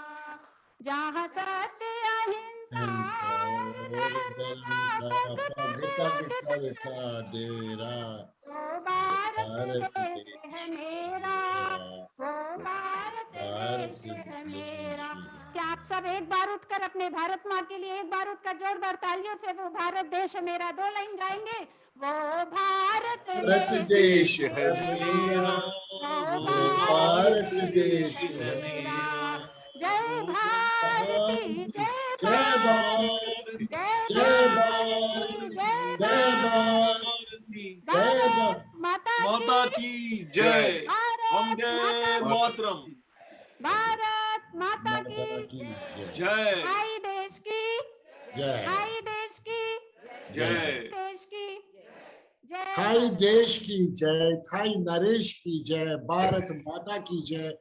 Ladies and gentlemen, a quick vote of thanks. I would like to thank Dr. Kiran Bedi for sparing her time to be here this evening with solidarity message and some of great suggestions. I would like to thank Jeevan Zuchi from USA, California, Utpal Kaur from International Coordinator of GKPD, Dr. Shephalika Ban Kotwal, GKPD Coordinator UK, Ash Rana from Australia, Vidya Bhushandar from Canada, Vanishka, GKPD Youth Wing, to be there, and our local Kashmiri Pandit, in Thailand, and he would come and share his thoughts. Rohit Khacharov, who has been living there 7 years, as well as our Sikh community, past president of Gurdwara, Poharat, Sardar Manjeet Singh ji, and of course, Satish Saigal ji, to be sharing in Thai. I would like to thank each and every audience sitting in this audience, whom I know personally,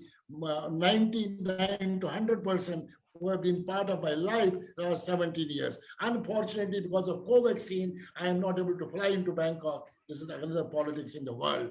And I would like to thank Sushil Dhanuka ji, who has been behind the scene, making it possible that I am in the virtual mode and the physical mode, along with Sushil Dhanuka ji, Nagaraj ji, who has been supporter, and many other people whom I would not like to name because there are many people who have involved. Sushil Dhanuka ji and Nagaraj ji and all the audience sitting in the room at Marriott ESIP Songs, Sukhumvit, for being there. And may I request Sushil Dhanuka ji to come to the podium and announce for the next step before we close. Sushil Dhanuka ji. Sushil Dhanuka ji.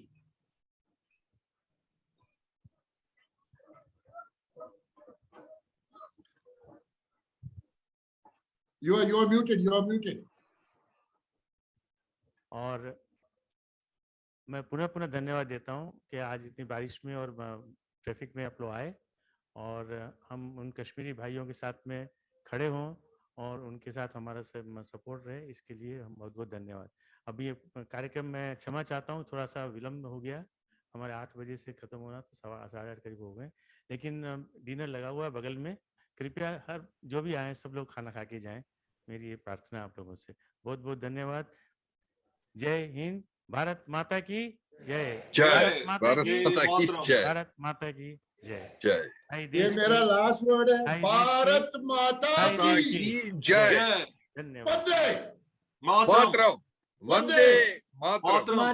Vande Mataram. Vande Mataram. Bharat माता की जय। Thai Desh ki, Jai. Thai Naresh ki. Jai. Thank you very much. खापुन mark रखा. मैं नवंबर में मिलूंगा आपको. तब तक कोवैक्सीन का अप्रूवल आएगा तो मैं बैंकॉक पहुंच जाऊंगा. All those Bangkokians who have come to the room, तहे दिल से खापुन मार्क रखा. And Dr. Kiran Bedi again holding my hands and saluting you as a police officer and all my GKPD people from different parts of the world. Thank you very much. Shubharatri and God bless all of us. Let's keep. Yes. Thank you very much.